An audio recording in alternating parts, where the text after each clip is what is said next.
안녕하세요, 일렉트로캠입니다.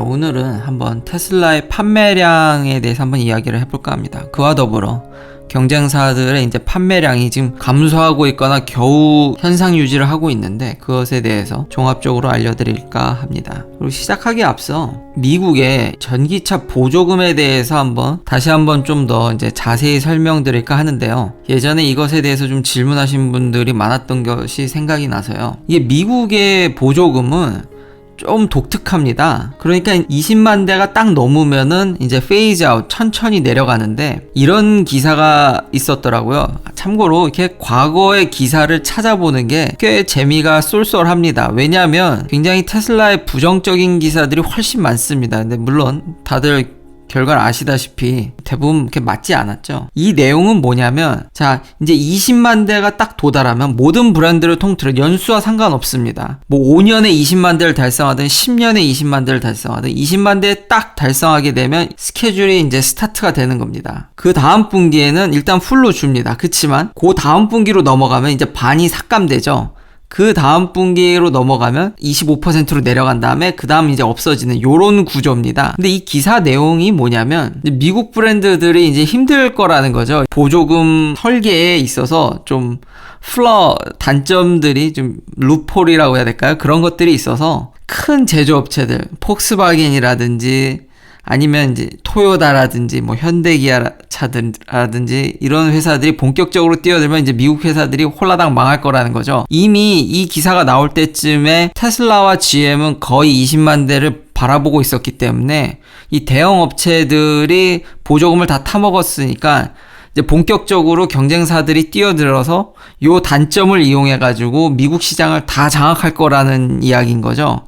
왜 그러냐면 룰의 뒷부분에는 제한이 없습니다. 그러니까 제조 역량이 뛰어난 기존 내연기관 회사들, 특히 이제 해외 미국 입장에서는요. 그런 자동차 회사들이 20만 대까지 이걸 딱 넘기고 여기서는 뭐 30만 대를 팔든 40만 대를 팔든 아무 제한이 없습니다. 요 뒷부분은 100만 대를 팔아도 되고 200만 대를 팔아도 되고 계속 요 기간 동안에는 요 스케줄에 맞춰서 보조금이 계속 나옵니다. 그렇지만 그런 일은 벌어지지 않았죠. 물론 테슬라도 요거 때문에 제가 기억하기로는 예전에 엄청나게 이제 판매를 독촉합니다. 사람들한테 사라고 이제 보조금 확 떨어진다고.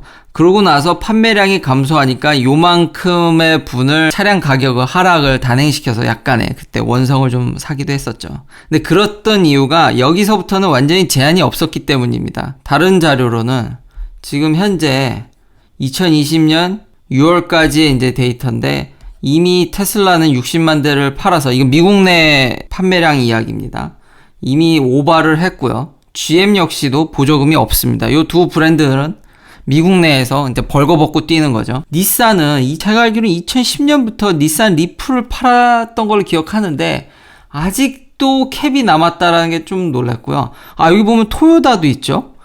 잠깐, 토요다는 전기차를 안 파는 거 아니야? 라고 이제 질문하시는 분들 있으실 텐데, 이 보조금은 전기차뿐만 아니라 플러그인 하이브리드도 주기 때문에요. 그게 다 포함된 겁니다. 그래서 이게 참 통계를 읽기가 이래서 조금 힘듭니다. 하이브리드랑 전기차가 이게 섞여 있다 보니까. 그래서 여기 보면 현대 또 지금까지 한 15,000대 좀 넘게 이제 보조금을 받았 걸 알 수 있죠. 자, 그럼 돌아와서 지난 전반기, 그러니까 1, 2분기를 합쳤을 때 테슬라는 미국에서 무려 81.66%의 마켓 점유율을 자랑했습니다. 거의 뭐 그냥 압도적이라고 이야기할 수 있죠. 그러면 이번 지금 Q3 딜리버리도 나왔는데요. 이거 완전 레코드를 깼죠. 다시 한번 알려드리지만 역대 최고의 딜리버리를 기록했습니다. 요걸 베이스로 앞으로는 어떻게 될 거냐는 거죠. 궁금한 게 이 쉐비 볼트죠. 그나마 지금 많이 테슬라를 쫓아오는 게 요거 GM의 쉐비 볼트인데 이 볼트의 판매량이 소폭 증가한 것으로 보이지만 이거는 지금 코로나 때문에 이건 급감된 것을 이제 고려를 해야 되고요.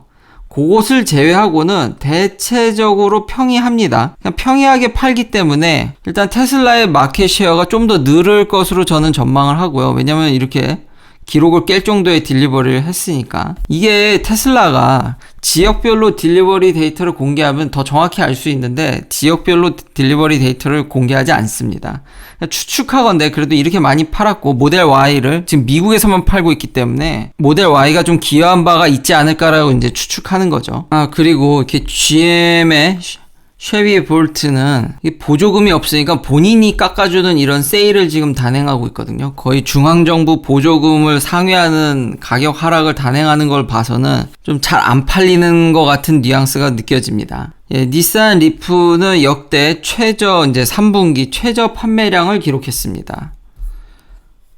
보시면 정말 옛날부터 이제 차를 판 것을 아실 수 있는데 3분기 기록을 보면은 빨간색이 2020년인데 이때보다도 조금 내려간 것으로 보입니다. 안타깝네요.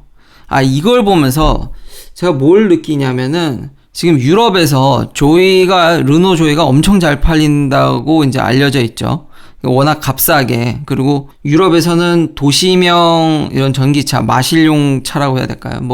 그런 차들도 어느 정도 수요가 있기 때문에. 근데 이게 닛산 리프가 사실 베이스를 공유하거든요. 그 르노 조이랑. 르노 닛산 얼라이언스 때문에 사실상 거의 같은 차입니다. 근데 미국에서는 거의 지금 처참하게 결과가 좋지 않죠. 닛산 리프 홈페이지에 가보면은 꽤 옛날부터 2만 불대의 전기차를 미국에서 팔고 있었던 거죠. 그러니까 값싸게 이제 공략을 하는 거죠. 지금 스타팅 프라이스가 31,600불인데 이건 지금 중앙정부 보조금만 한 거고 사실상 주정부 보조금까지 하면 2만 불 초반대 구매할 수 있는 차입니다.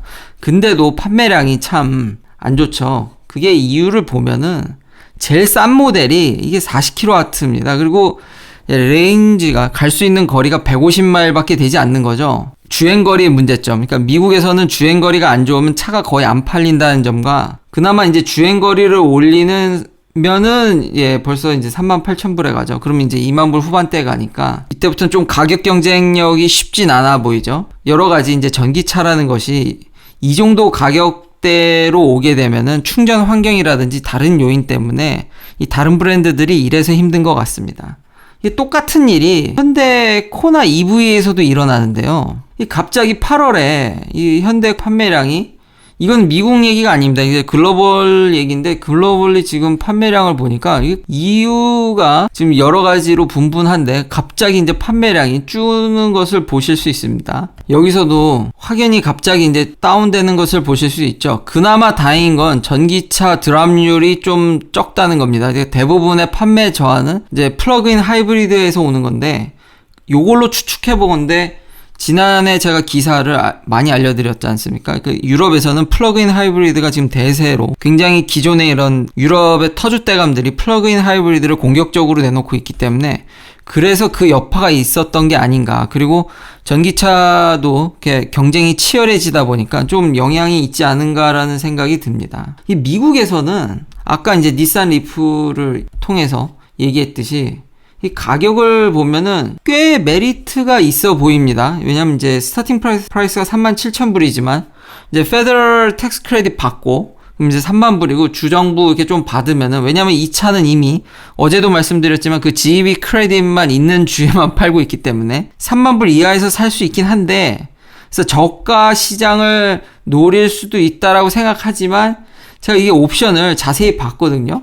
이게 좀 아쉽다는 거죠. 미국 내에선 강력한 경쟁 상대인 이제 테슬라 모델 3가 있으니까요.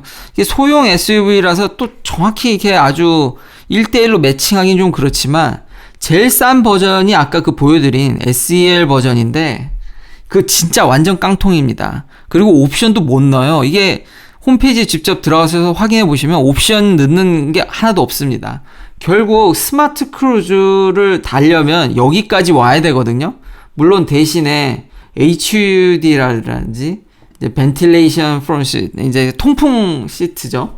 그런 것도 없고 나름 준수한 주행거리를 얻을 수 있지만 이러면 이제 3만 불 중반은 줘야지 이제 살 수 있다 보니까 이걸 사느니 이제 얘가 이제 대두되는 거죠. 물론 이제 HUD는 없지만 비슷한 주행거리에 EPA가 측정 기준으로요. 지금 이게 37,990불이거든요. 물론 이제 테슬라는 보조금이 없으니까. 근데 주정부 보조금은 대부분 있습니다. 그러니까 코나가 파는 데는 그 주정부 보조금은 그런 캡에 그 스레숄드가 없기 때문에 사실상 스탠다드 레인지 플러스도 2,000불 정도? 뭐 캘리포니아에서 좀 더 깎을 수도 있겠지만 대략 3만 불 중반대. 그러니까 가격이 딱 일치합니다. 근데 코나 EV 깡통에는 그 아까 크루즈 컨트롤이 없죠. 근데 테슬라 모델 3는 FSD만 옵션일 뿐이지 오토파일럿은 기본 탑재되어 나옵니다. 그러다 보니까 이게 좀 밀리는 게 아닌가. 그리고 이제 충전 환경이라든지 부수적인 걸 생각하면은 이래서 미국에서는 영 힘들지 않나라는 생각이 들고요. 이런 게 다른 나라에서도 비슷한 상황이 전개된다면은, 그래서 이렇게 갑자기 지금 파란색이 글로벌 판매량인데 코나 EV의 판매량이 갑자기 좀 너무 8월 달에 심하게 이렇게 내려간 측면이 있거든요. 뭐 그런 측면도 있고, 좀 더 생각을 덧붙이자면 어제 영상에 이어서 어떤 페널티라든지 이런 거를 피할 수 있을 만큼 판매량을 충분히 확보했다고 생각을 해서 현대가 덜 파는 건지, 아니면 배터리 수급에 문제가 있는 건지, 그런 부분도 한번 생각을 해볼 필요가 있을 것 같습니다.